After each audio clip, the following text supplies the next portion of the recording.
I'm Patrick Bryant, CEO of software development firm Code and Trust, and also the chairman of the Harbor Entrepreneur Center. This is Entrepreneur Studio, brought to you by SC Biz News.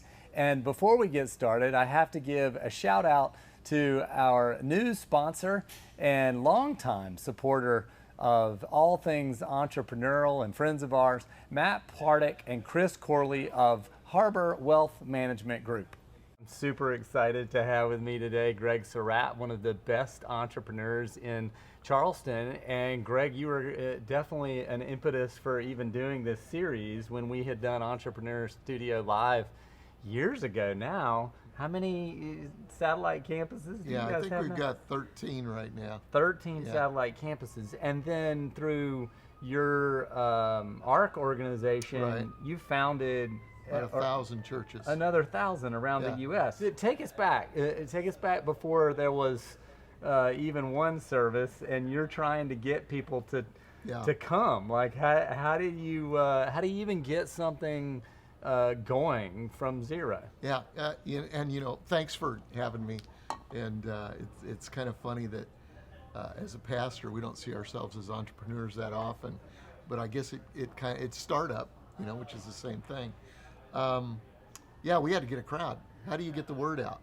And about 33 years ago, when we started, we did a marketing thing that was connected to the telephone. You remember those when they had them? They were hooked to the wall in every home. Yep. And we got the phone book and just cut it up.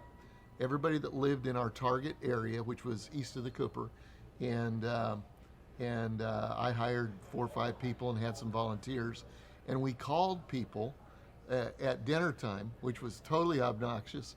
And we called 16,000 homes. 16,000. 16,000. Oh my God! And we said, "Do you attend church?" And if they said no, or if they said yes, we said, "Great, have a nice dinner." If they said no, then we asked them, "Why do you think people don't attend?" And we got a whole laundry list of of stuff's boring, can't relate to the music, nothing for the kids, just all kinds of things. And we said, well, if there was a new church that addressed some of those issues, would you be interested in it? And about a tenth, I think, of those that, it's kind of the law of large numbers, and about a tenth of those said, yeah, I'd be interested in more. And so we gave them some more information.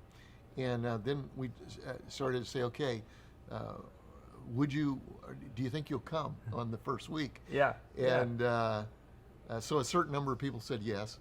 And so we thought, let's give them something to do so that they have a reason to come. And so we said to those people, would you make about a dozen of your favorite cookies? Help me out. Help me out. You always eat at church. Bring something, right? Yeah. Help me out. Would you do that? Would you do this one thing? Yeah, and we had 340 people show up the first week. Wow. And more cookies than you could eat in a month. I love it. I mean, I think it's just indicative of your skill set in getting people into a tribe, right? Mm-hmm. And clearly you're really good at forming tribes and helping people get to that place where ultimately you want to make them happy through their spiritual being. But first, you got to get them to just show up. Get them there. Yeah. You got to come. Yeah. I love it. Thank you so much. Appreciate it.